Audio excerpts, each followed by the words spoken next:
I will lead a thorough process with input from our other owners and from George, who I have confidence in as our general manager. Trade for Russ, we knew that one of these years we'd have to be aggressive, and I'm honored, I'm humbled to be the general manager of the Denver Broncos. We're excited and proud to introduce George Paton as our general manager. On January 12th, 2021, George Paton was named the general manager of the Denver Broncos. On January 12th, 2021, the Denver Broncos countdown till disaster began.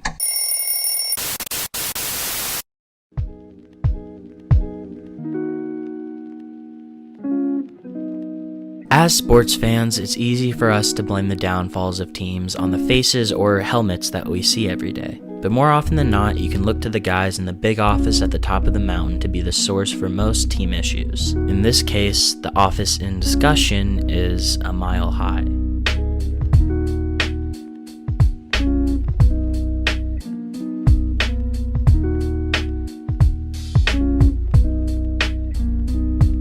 After a hardcore battle between sports and COVID came to an end, many teams in the NFL were struggling both with their rosters and the front office. None less than the Denver Broncos, who were forced to start future Hall of Fame quarterback Kendall Hinton at quarterback, who's actually just a receiver.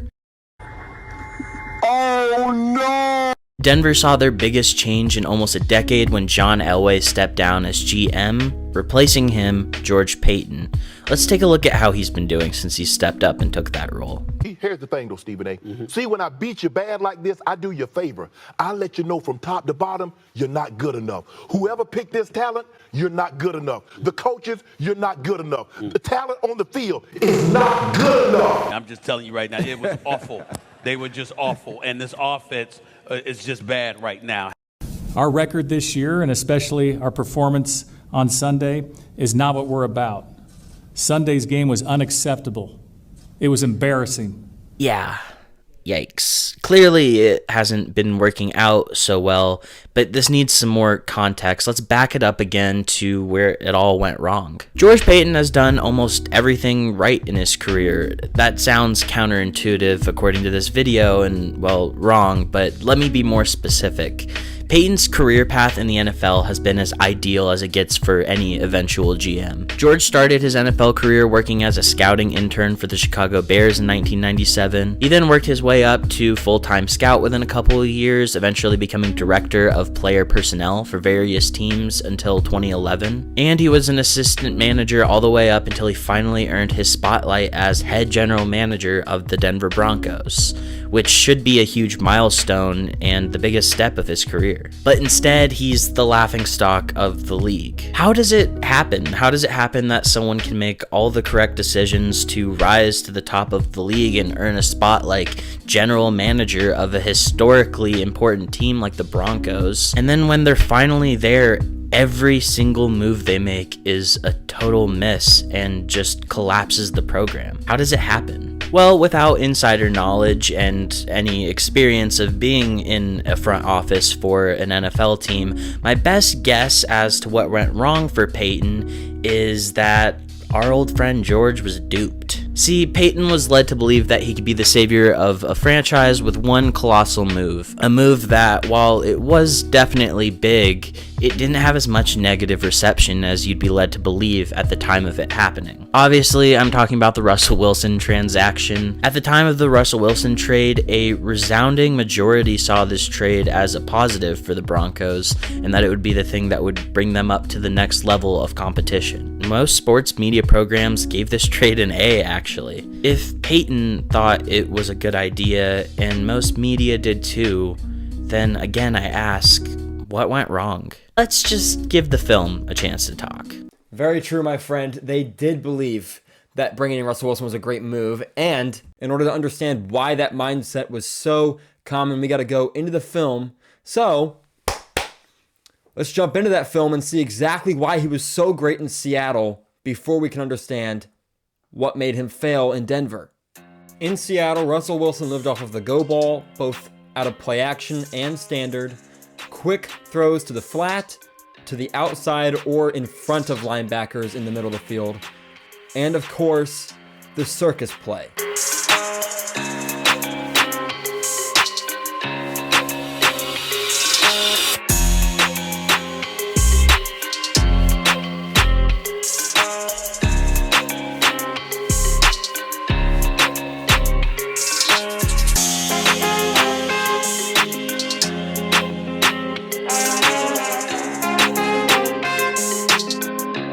If you notice that I never mentioned throwing over the middle of the field as one of the pillars of Russell Wilson's game, that would be because he never did it. He was far below the league average every year in Seattle. Here are his heat maps from 2018, 19, 20, and 21. The blue is below league average. The darker the blue, the further below average. The red is above league average. The darker the red, the further above league average.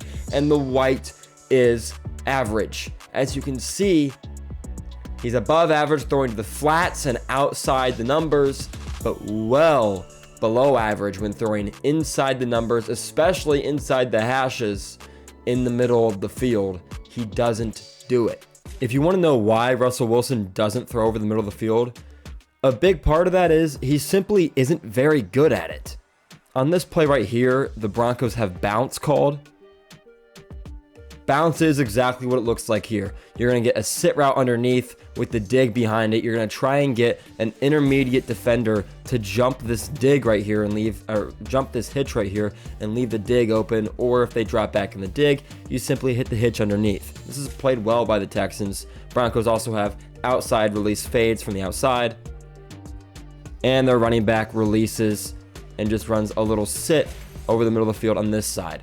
The Texans have Tampa 2 called. I know it looks pre-snap like a single high, like they might be trying to cover up a blitz from the slot or something like that. And I think that's what Russell Wilson is somewhat prepared for. Not what shakes up though. They end up rotating into Tampa 2. The rotation in coverage causes this route to be covered right here. So this is not an option any longer. This nickel defender crashes down on the hitch right here and defends this. So this is an open. Russell Wilson forces it instead of moving off of it and progressing to his running back, who ends up being wide open as this linebacker drifts over the top. That's the throw that needs to be made. It's the throw that doesn't get made, and it ends up costing Denver a completion here on third down, and they end up having to punt. This is a problem that happens quite often throughout the years. You're going to see this ball gets snapped, and Russell Wilson just forces it instead of reading out the whole field. Here's a play where I can see one of two possibilities being the truth on this one, and one of the possibilities absolutely involves Nathaniel Hackett not necessarily giving Russell Wilson the best of situations to work with. You're going to get levels to the outside with a seam from Courtland Sutton, and then just stick to the backside. Now the Texans are running man coverage out of this with two high safeties. Everyone else is locked up in man. Now, it's very possible that the Texans are actually running just cover two to the top and then bracketing Courtland Sutton with this linebacker playing low and inside and this safety playing high and outside. It is absolutely possible that that is the case. However, to me, it looks like cover two pre-snap. And if that's the case, then the reason this safety drifts inside has more to do with the fact that a tight end is not threatening him vertically than anything else. If they're just bracketing and saying, hey, one-on-one, all good, then that's not on Hackett, of course. But this bracket isn't allowed to happen as seamlessly if you get someone else on the inside or if you force someone other than a tight end to be on the outside. Not threatened vertically by the tight end, so the safety stays over the top, makes this a tighter window throw. Russell Wilson actually delivers a good throw here. You're going to see this linebacker turns his hips. He is facing upfield this way, so Russell Wilson knows, hey, I can put this ball behind his ear and hit Courtland Sutton, and this is a catch Courtland Sutton has to make. Russell Wilson puts this ball in a great spot, so this is a situation where he does throw the ball in the middle of the field well. Bang, hits him in the chest. It gets ripped out and picked off by the linebacker. This one's not on Russ.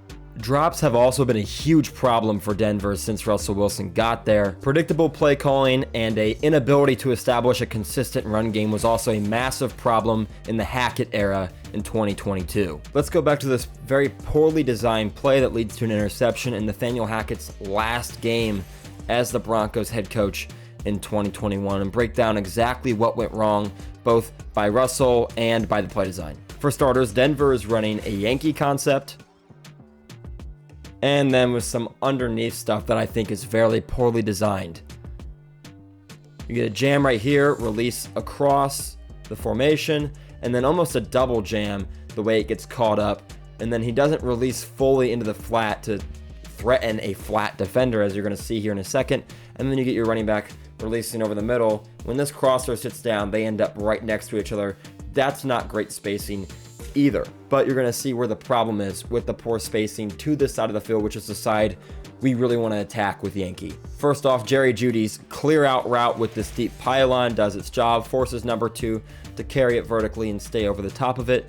And now we're going to isolate this defender. He has to guard the boundary vertically as far up as this defender has to go, as well as low as the shallow area over here in the flats. However, he is never threatened in the flat, so he is allowed to just drift while watching the quarterback's eyes, and then as soon as he sees Russell Wilson start his throwing motion, he's able to just turn his eyes, locate the crossing route, and then locate the ball and force the turnover. This is avoided if this tight end, or this tight end actually gets out into the flat early and actually stresses this defender. Because there is absolutely zero stress applied to this defender, he's able to just kind of drift vertically and be okay. If Russell Wilson can look and get his eyes to the flat and then work up to the crossing route to force this defender to respect the flat, this play goes differently. You're going to see jam. Look at all this chaos. He sits down, running back sits down, tight end is just outside the hash. Do you think this corner is at all worried about this tight end? He's literally looking at him, but he doesn't have to go defend him because we've got him over the top. It's a disaster. Russell Wilson starts the throwing motion. He turns his eyes, locates the crossing route, then locates the ball, goes over. And by the way, it's an overthrown ball too. Just a disastrous play from play caller and quarterback. Now let's fast forward to 2023. The bad and scary man, Nathaniel Hackett, is out of town, and our new savior, Sean Payton, is going to save the Broncos offense. They're going to be playoff contenders once again with their future Hall of Fame quarterback, Russell Wilson, and everything is going to work out perfectly. No? Well, now we got to dive into that film and see what went wrong with that disaster of a forced marriage that was the Sean Payton and Russell Wilson duo. One of the big reasons why this marriage didn't work out is Russell Wilson's decision-making was repeatedly very frustrating for Sean Payton. We're going to break down what went wrong here. Denver is running some variation of a flood concept. After the motion, you're going to get a deep pylon route here from this receiver on the outside. Tight end's going to run a sail route to the corner, and then after the play action, running back going to work kind of into the flat. He sits down a little before the flat. Maybe that's a mistake by the running back, and maybe that's the reason Russell Wilson doesn't throw this. But to me, the read here is pretty clear. Deep pylon, going to carry this defender vertical with it. He didn't run out of bounds, ignore that.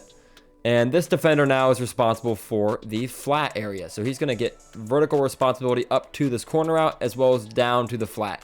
So maybe you can criticize this running back for not getting out into the flat and actually forcing this defender to commit there.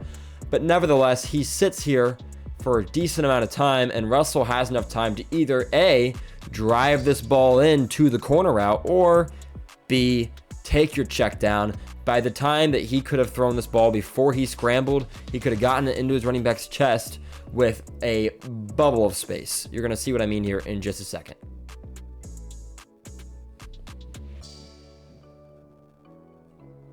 All right, play action steps up a little bit. Here. Just give it to him. Why are we moving around so much? I get that he is running back to the corner route and might undercut it, so that's fine if you don't want to throw that. Just dump it. It's 1st and 10, running back in space. Instead, what does he do? Panic, scrambles out, throws it on the run. Should it have been caught? Yes, but throwing it that late allows defenders to close in as well. So even if it does get caught, you've minimized the amount of yards that the running back is capable of gaining by getting it to him late. Just get it to him early. Don't panic and run for no reason. There were an array of problems on this Denver Broncos offense, ranging from lack of accuracy, poor decision making, and lack of cohesion between quarterback and receiver in route running. Here's an example of the latter. Lack of cohesion with quarterback and receiver, and potentially accuracy. It's 3rd down. Double slants is called against cover 1 robber man coverage. Bang. First slant's going to be covered by the robber defender, but this second slant is potentially open. Cortland Sutton wins one-on-one leverage inside, but he drifts the route upfield slightly instead of bending it flat. And what that allows is it allows for the defender to cut underneath when he's following and break up the pass more easily. If Sutton stays in front of the blue, he gets the completion, gets a first down. Instead, it's broken up. Now, fortunately for Denver, a penalty of some kind continues this drive, and they end up scoring a touchdown. But not great cohesion that could have potentially resulted in a turnover here or a punt.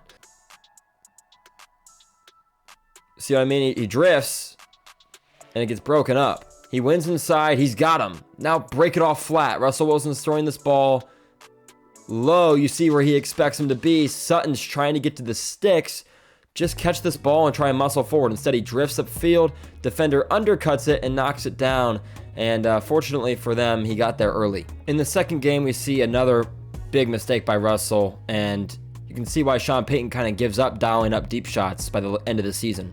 This is a play where Russell misses two massive throws. He misses a touchdown, and he misses a big completion over the middle. You're going to see Sutton gets inside the DB and goes, and this safety never recognizes it and just kind of sits. Courtland Sutton's wide open for a touchdown, and despite Russell Wilson looking right at it, it appears on the film, he never pulls the trigger, and Jerry Jeudy runs this deep dig behind the linebackers, and with the safeties each turning to respect vertical routes, even though this one's never truly covered, it leaves this route open as well over the middle behind the linebackers, and Russell decides to not pull the trigger here as well. Very perplexing, and this is why we talk about Russell not being able to throw over the middle of the field. It's a massive problem. Believe it or not, guys, this is open right now. He's turned his hips inside vertical to kind of respect if he decides to break vertically. They're just not covering this middle of the field right here. We got a linebacker sitting right here. Russell can definitely throw this ball out here and high for Jerry Jeudy to go get before the safety gets there. As long as you don't float it, you can drive this ball in there. And fine, if that's not comfortable enough of a throw for you, step up in the pocket.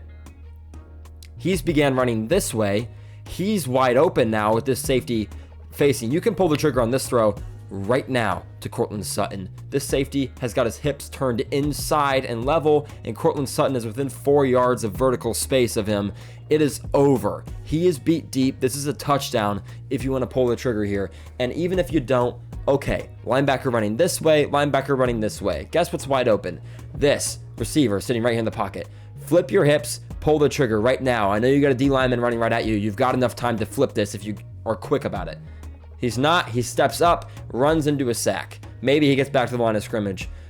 Tons of yards left out in the field. And guys, these are anecdotes. I'm not using these clips as these are times when Russell messed up. These stick out like a sore thumb, and they happen frequently. Russell Wilson does not throw the ball over the middle of the field. He misses a lot of reads. He's still a very good deep ball thrower, but his offense is very specific, and there is a very good reason why Sean Payton was as frustrated with Russell Wilson as he was. Now, to be very clear, this video is not a hit piece on Russell Wilson. All right, his struggles with Sean Payton are both of their faults. Russell Wilson runs a very specific offense, and he has to play within the style of that offense, and that is a problem. But it's just as much on Sean Payton for not adjusting to Russell Wilson's skill set. He tried to force Russell Wilson into the box of his offense, and although Sean Payton is a great play caller, part of being a great coach is adapting to the skill sets of your players. It is very clear that Sean wanted his guy in there, and by the end of the year, in my opinion, Sean did just as much to hurt Russell as he did to help. It was not a cohesive relationship. This was very much so a sabotage job by Sean Payton, and in my opinion, that can be proven by Russell Wilson's performance in his final game against New England in the fourth quarter, when they tried to come back and win after being down by so much because Sean's system wouldn't work with Russ. Sean finally let Russell Wilson out of the cage in the fourth quarter. They scored 2 touchdowns. They tied the game. And then as soon as they tied the game, right back in the box he goes. They punt. New England goes down and scores. Let me show you exactly what I mean. But before I do, let me just ask you to consider subscribing to both myself, the Pocket Passer, and Blue52 Football. We put a lot of time and effort into this video, and we hope you guys have enjoyed it. And now, time to wrap up this video. It is second down and very long, and curl flats has been called as the offensive play call. You're gonna get a curl, and then you're gonna get a deep sit in the middle, another curl, jam, and then out to the flat, jam, out to the flat. Now Russell Wilson knows that he has to get a good chunk here on second down and long, and although nothing comes open except for the flat routes, he is able to extend the play and find a man open with his legs. Out right now. Yeah, sure, he can take this check down to the tight end, or he can take this check down to the running back. But it's second down and like 20. You're down 16 in the fourth quarter. We need a play. So what's he gonna do? Jab inside, it's quick, then get back outside, get around the defensive end, find a man open with a strike, and now we're in third and manageable. And on Russell Wilson's final throw of the season, he once again extends the play with his legs, finds a man open, and the ball is dropped. Well, I hope that cleared some things up.